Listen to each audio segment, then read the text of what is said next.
theme we see emerging from all these talks is that as designers, in considering some of these theoretical issues, we become more and more aware of some of the design considerations that we can actually put into the game to achieve the effects that we want. So I don't think thinking through things like creativity or flow or experience in the game is just a theoretical exercise, but also has some very practical applications for designers. Good morning, ladies and gentlemen. Let's see if I can. Yes, excellent. First of all, I have to, because I'm required to announce what the Great Weasel says. These are my opinions. The Great Weasel is incorrect. They're also the opinions of most of the world's mathematicians and social scientists for the last 300 to 3,000 years. They are not, however, policy of US or UK governments, military or civilian departments or alternate governments. I was asked to address ideas around the psychology of games. So I immediately went to the psychology of how I could deceive the sponsor of those games. Apparently, I'm often left field here. So the first question, of course, is, well, why on earth, Stephen, would you want to do that? And really, wargaming is disrepute. Well, war games are considered in, well, very prominent, I want to consider these particular ones as tools to inform the decision-making process of the defense enterprise. I'm interested in those decision-making decisions that are engaged with acquiring equipment or deciding on new combat, new warfighting concepts. They are part of the decision-making process. They don't make the decision, they inform the decision-making process. Now, those kinds of decisions are very high stakes. And furthermore, the decision makers unavoidably have career interest in the outcomes. One therefore automatically has a motive for deception on the part of the sponsor. They are motivated to engage in deception. And anyone who stands up and says, but senior officers are too honest to do that, I have two answers. One is deception can be inadvertent or advertent. And the second is to ask for show of hands of how many people have had to sit through ethics training because the senior officer has had his hand in the till or some other less salubrious place. So let's not overlook human nature. So we definitely want to inoculate war games against deception. Okay, so far so good, but that doesn't really fully answer the question. We really want to provide the best possible methods, okay, for informing decision-making using war games. And that means we should be constantly on the lookout for improvement methods. How do we improve war games? And to misquote a previous speaker, the opposite of a good game is not a poor game. Okay? The opposite of a good game is a deliberately malign game.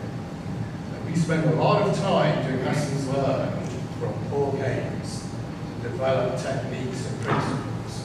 And we are missing out, I think, if we don't deliberately look at how we would go about deliberately designing a deceptive, malign game.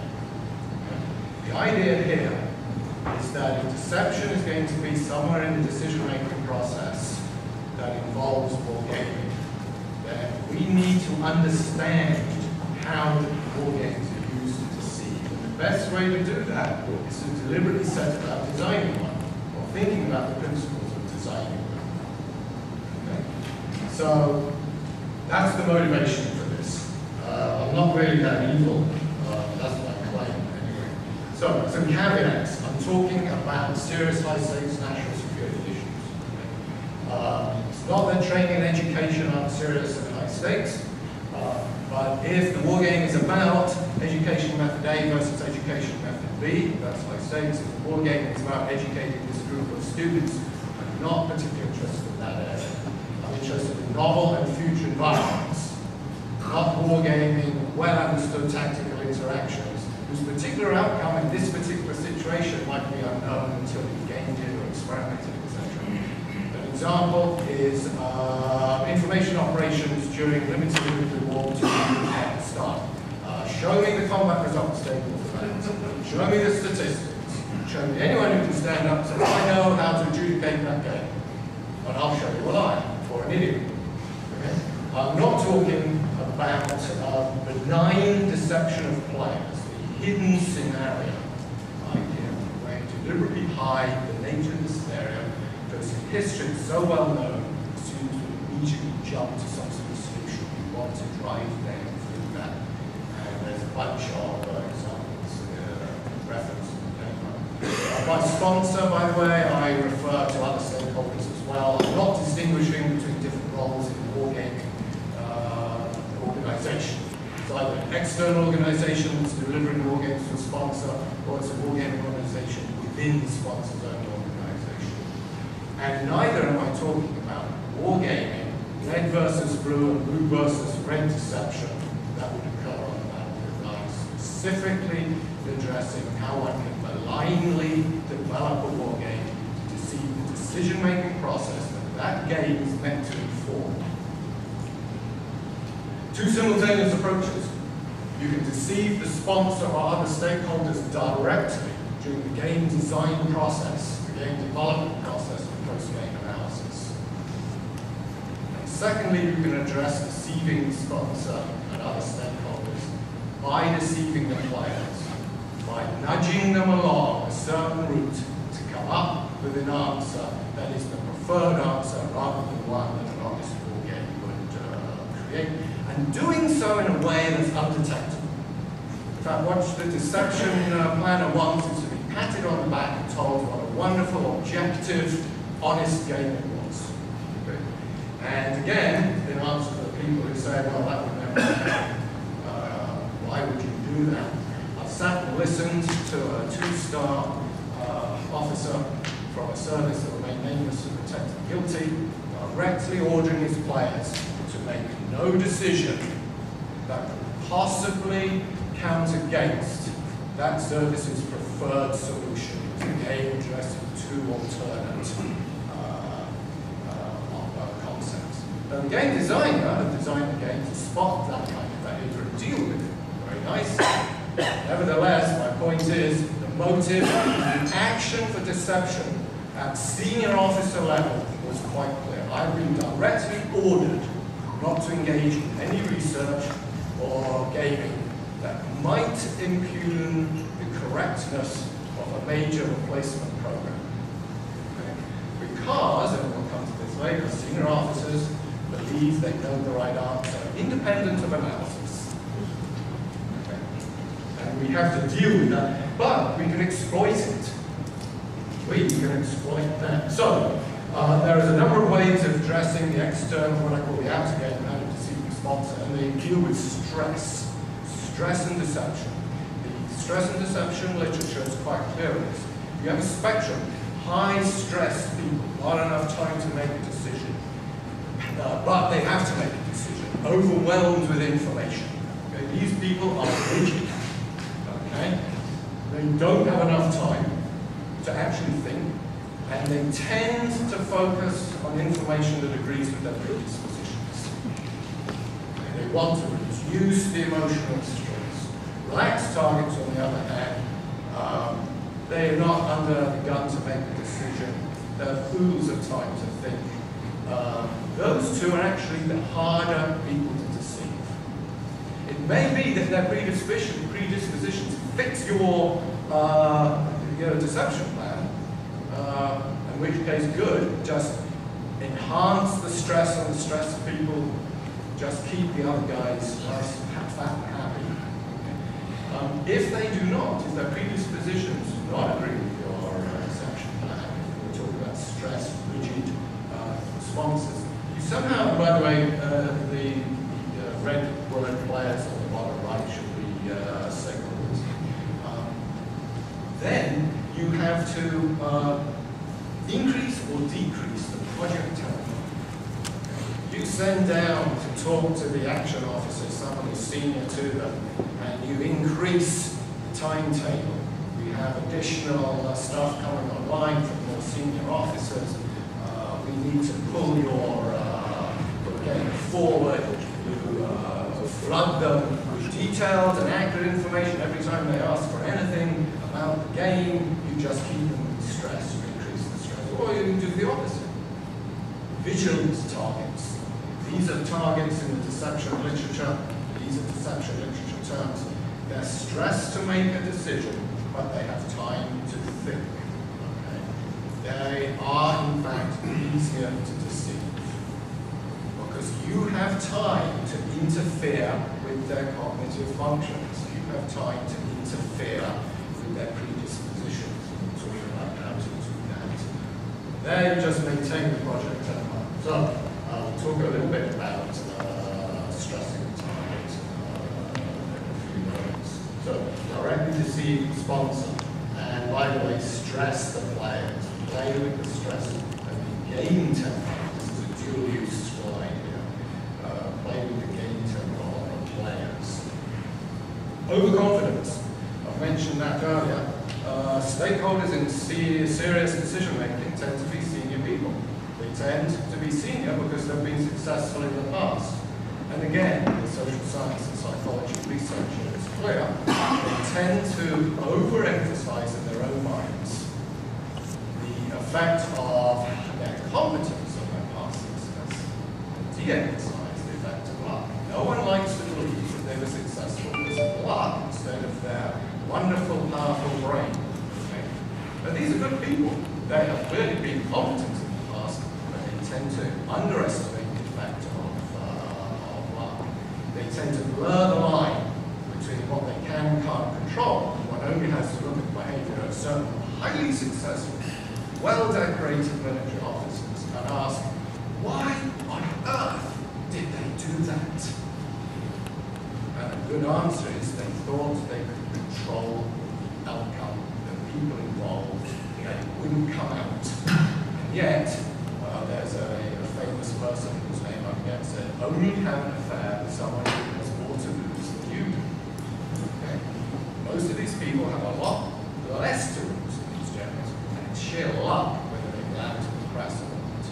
And they have underestimated the effect of luck on their past performance. And this can be exploited. They are, furthermore, so they're over-optimistic, overconfident, and they blur the line, and they often already believe they know the answer. After all, we promote officers who are emphatic, make fast decisions, can read, and that's what you're exploring. I used to do karate, and I loved it when a ground bell came. Like scuttle backwards, and when his forward momentum was high enough, kind of smashing right back, facing their fist in the face. His own head, just basically did the punch. People's beliefs are robust, even under contradictory information. When your belief is core to your sense of community, most military decision-makers belong to a community. When your beliefs are core to your sense of community, then there is a tendency, a majority tendency, to harden that belief when two conditions hold. One, you receive contradictory information, but secondly, you yourself acknowledge the validity of that contradictory information, a highly counterintuitive result. Most people believe two things about this. One, that it's true, and second, that they themselves are the outlier about proving it's not true. They are mostly correct on the first, and most of them are incorrect on the second. Okay. So, what do? You provide the vigilant target with deliberately blurred or ambiguous initial information. You're not going all clear. You go in a little fumble-footed. He thinks you just want being terribly effective. He just thinks you're not being terribly effective, maybe. But you want to set up this initial picture. Okay? That initial picture, when you study the psychology, will interfere with their ability to absorb later, more accurate, more correct information. And you exploit this. We'll talk about how you get around that. So you set up the initial scenario to be ambiguous, but it includes your desired conclusions. You then respond to the player or the stakeholder if you're talking about the outer game, it's the player, the inner game, with massive amounts of tailored and tactical information that just hide the correct information. None of it's a lie. You're completely steal the truth. We ran a game, 2 blue, 1 red, and for 1 blue, every time they asked for any information, we answered it. And they just spiraled down to asking more and more tactical information to help them make a decision. The other team, we just went all vague. Yeah, you know, Intel networks are down. I'll get back to you on that. Oh, it's a battalion. And it was the guys who did not have all that plethora of tactical information who did far better on every measure of performance for that game. Surplus information, it results in reduced accuracy of the conclusion and overconfidence in that conclusion, especially if you're an alpha male senior military officer. So we can use that. Career pressure, let's take a look at that. Stakeholders, as I mentioned, have career interest in the outcomes of their decisions and are under pressure from their teams. I think the officers playing the game are told you will not make a decision that contradicts the general's already preconceived notion when it's under career pressure. Think again. The University of California promised, I think it was, did a study of intellectual fraud and identified 3 factors that were usually present. Stakeholder, the perpetrators are under career pressure. Already covered that. Stakeholders in war games are under career pressure, especially if they can get units involved in an important decision. The perpetrators thought they already knew the answer, didn't really have to do the experiment or the study. You could just, do it to pad the resume, do it to confirm your answer. You already know the answer. Senior officers in these kinds of high stakes conditions, I believe that many of them believe they already know the answer. And the experiments are not expected to be precisely reproducible. War games, precisely reproducible? I think not. The 3 risk factors are present for fraudulent decision making around games that are designed to inform high stakes military decisions. Already covered that leads us to those 3 methods of dealing with this. New information is assimilated, however, feed of bad information, mindsets are quick to change, to form resistant to change, set up, make sure the initial going in picture is highly well designed to be what you want it to be. And understand your stakeholders, they will see what they expect to receive. As far as players are concerned, we can go on further. We talked about cheating yesterday. By cheating, I do not mean spotting that you could use cell phones, but no one told you you could, like in yesterday's game. Okay. I do not mean finding a inadvertent flaw in the game design rules and exploiting it. You want cheaters in the game. This is a double-edged sword. Cheaters will beat your game design up, help you improve it, and they'll come up with all sorts of innovative ways of getting around the problem. I'm talking about the people who wish, motivated to win, and deliberately break the rules, okay, that are obviously set up to, enable a game. Okay?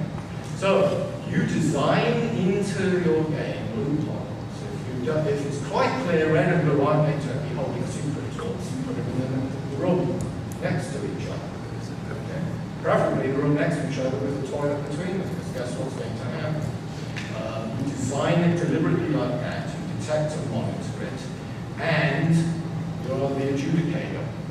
So you design an inductive vice deductive game, because it's a lot easier now to nudge the adjudication down a route that you want it to go down, especially if you're monitoring and spotting the cheating behavior. It's then easier for the game analysis why the desired perceptive result, especially if the people you're talking to are really like the pseudo-arithmetic methods of selecting decisions and doing analysis. You can drive a truck, so that's a whole different topic that all in high class. It's vitally important that you don't leave your fingerprints over all of this. It's a wise deception planner that builds into the plan divert blame onto somebody else. You want the cheaters there because you can blame them. You want the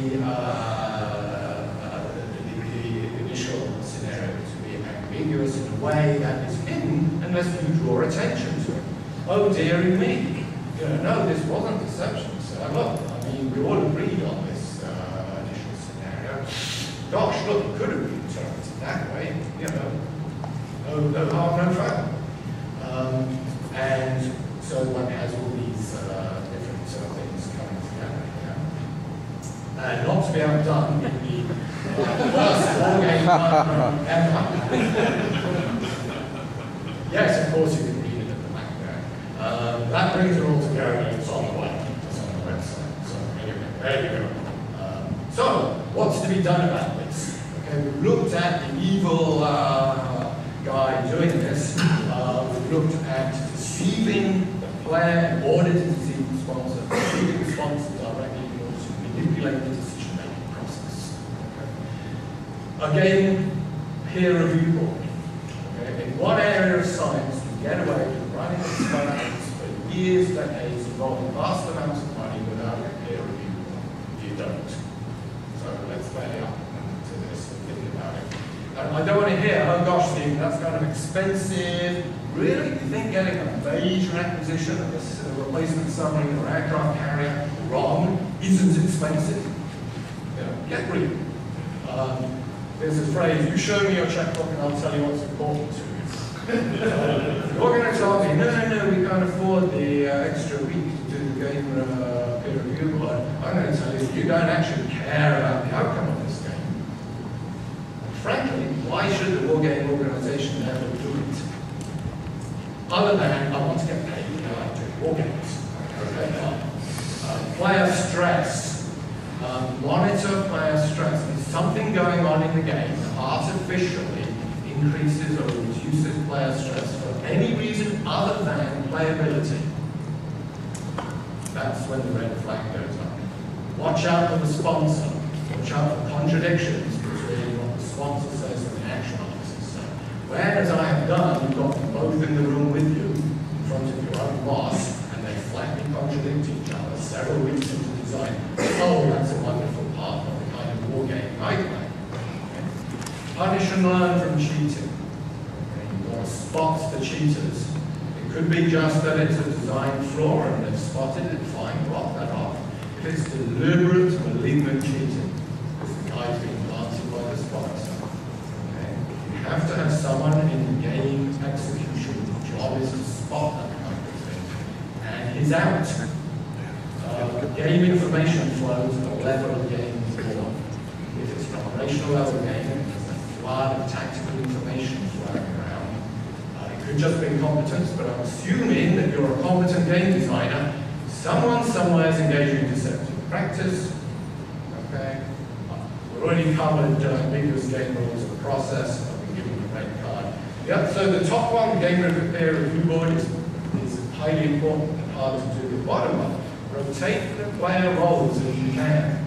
This is not a simulation of how that staff will perform. This is a game that's meant to inquire into and inform the decision-making process about something. Nothing to stop you keep rotating the roles around.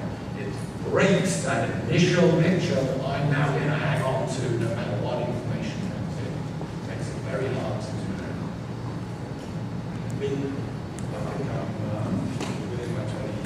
I'm within my 23 minutes of 20 hours here.